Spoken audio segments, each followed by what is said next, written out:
Well, do y'all see this oversized piccolo head Lex Luthor Hall of Doom bald-headed buck-tooth grinning Cheshire cat Fu Manchu mustache looking motherfucker here? The so-called love guru Steve Harvey. Well, he's back in the news again. As y'all well know, and it's been circulated all through the internet, all through social media, that his little 5-year syndicated radio talk show is now packing their bags up from beloved Chicago over to Los Angeles. But that's nothing.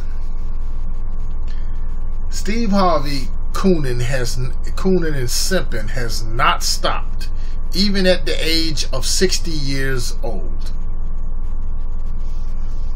And he continues to do so. Now remember, like, you know what I'm saying, I am not the biggest fan of Steve Harvey. Never have been, never will be. Okay? After what he had did to Bernie Mac before his untimely demise. Shout out to Bernard McCullum, you know, the real king of comedy. Not this motherfucker here. You know, he sent what was circulating around is a leaked memo about telling his staff and telling his peoples and all this not to approach him or this and that, so and so and forth. The same people who were loyal to him, the same people who were with him when he was started out doing stand-up comedy, when he was sleeping in his car and going from city to city, state to state, as is with his first 2 wives. Now he's married to this gold digger named Margarita, you know. And, you know, Margarita, I'm like I said, I don't care too much for her either.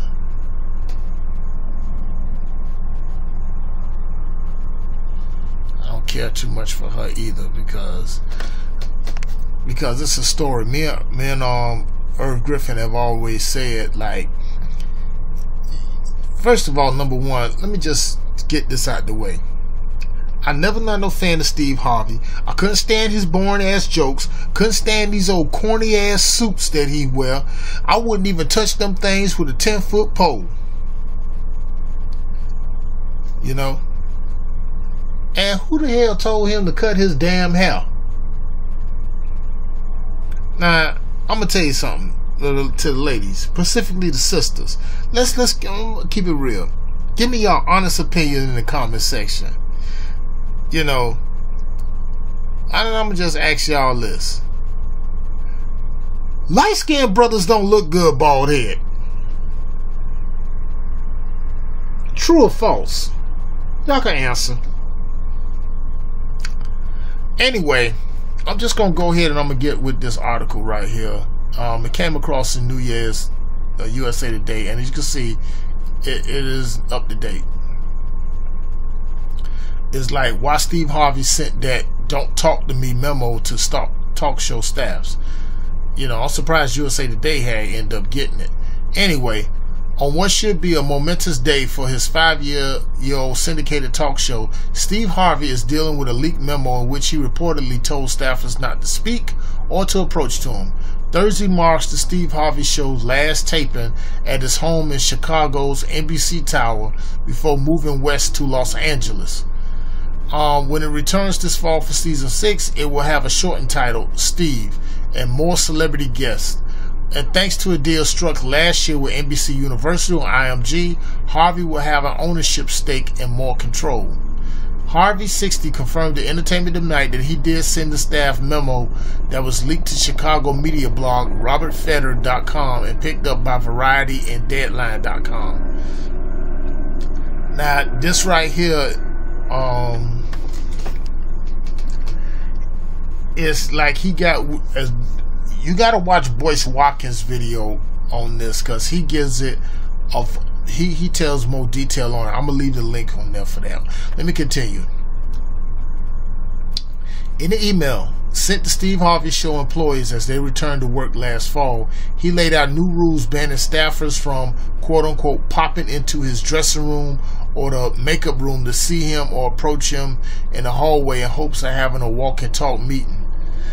He said, "Do not approach me while I'm in the makeup chair unless I'm asked to speak with you directly."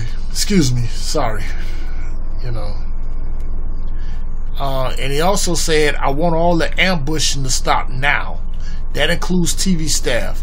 You must schedule an appointment. I've been taken advantage of by my lenient policy in the past. This ends now, no more."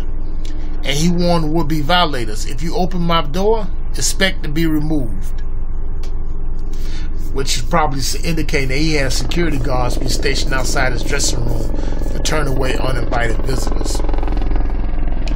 Now, Harvey stressed throughout the memo that he felt he had to make changes in order to keep his work days from being eaten up by impromptu meetings and glad-handing backstage visitors.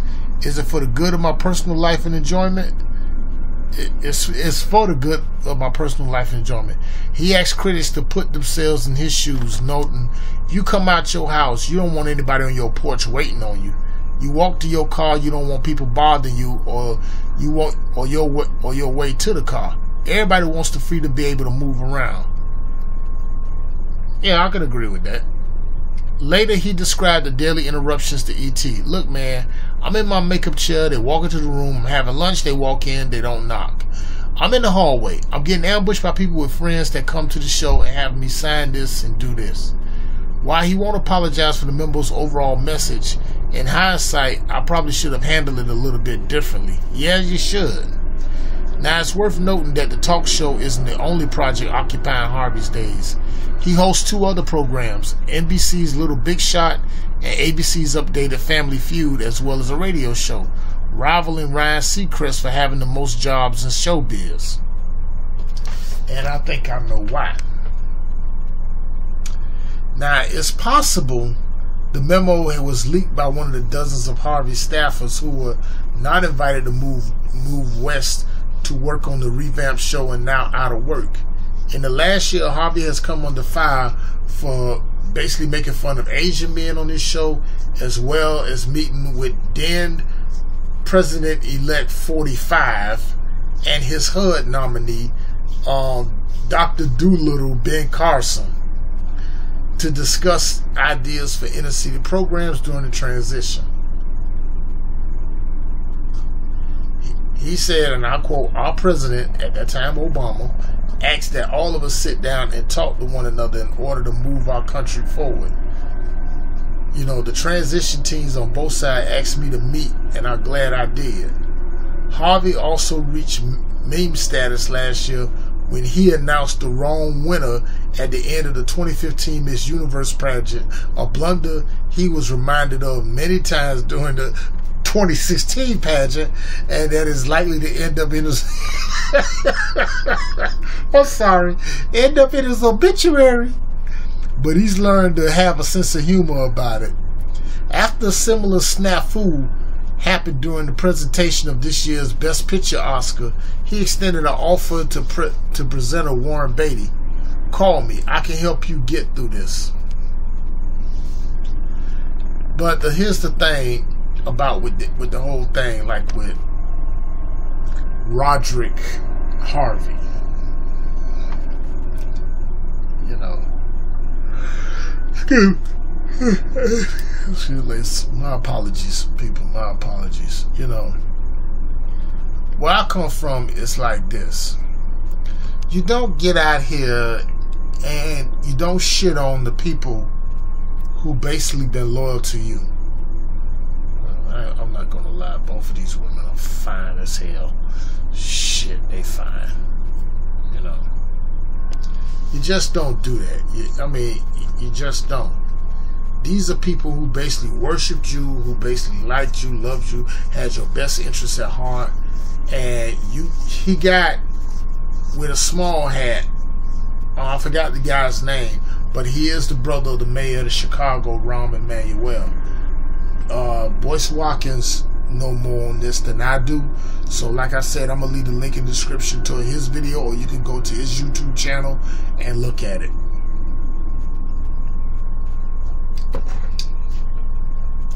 But see, the problem is with Steve Harvey, you know, I never forgot when he said on his show, when he asked a white lady asked him about what it would come down to slavery, he told him that you tell them that I don't give a damn about slavery.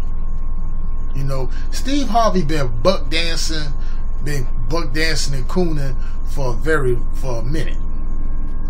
And the history about with his current wife Margarita, you know, which makes me don't want to touch that drink ever again. He been after her for over a year. He been basically, I'm saying, he been simping after her for over a year. And she told him flat out directly that if you want to get with me, you got to be famous. That's why Steve Harvey's doing all he's doing. The radio show, being the host of Family Feud, and the ABC show with the Jets, that sort of thing like that. And now he doing this and doing that. Because basically, you know, in the famous words of another Chicago native, I'm not from Chicago, I'm from Miami, Florida, but I love the city of Chicago. As Kanye West would say, I don't think she's a gold digger, but she sure as hell don't want to be with no broke nigga. And back in the day, Margarita, as my good friend Irv Griffin would say, in his patented catchphrase, she was getting that penetration from drug dealers between Atlanta and my home territory of Miami. So Margarita, it ain't like she's a new and something fresh. You know, she been around the block. Maybe about 5 blocks, 10 blocks, maybe. I don't know. Might be around 2 zip codes. Who knows? You know. But this is like for an image thing. I mean, I'm not saying this because of what y'all see in the picture. I've seen Steve Harvey. I've been in his presence from a distance, and I've seen her presence from a distance. And I'm gonna tell you, like, now, I'm not saying she isn't attractive, but she just ain't my type. I already know what she's up to. Because if you from the streets, and I'm speaking to my street dudes, game gonna recognize game. And whether this fool here don't know it or not, his dumb ass is getting played, and he rightfully deserve it. Because after how he tried to throw just some dirt against Bernie Mac during Ocean's 11, that's why I say fuck Steve Harvey. You know, Steve Harvey around here cooning left and right. Now, people probably gonna get upset at me about this, and I'm probably gonna get it from the trolls. You know what I'm saying? Trolls gonna come through with their bullshit. The coon sympathizers gonna come with their bullshit. But guess what? I don't give a fuck. I don't give a flying fuck. That's why I do these videos like I do. That's why I do these podcasts like I do. To call fuck boys like this out. How you gonna send a memo? It ain't like you ain't that type of big money. You ain't commanding 7, 8, 9 figures. You ain't no big figure dude, big figure nigga. What the hell?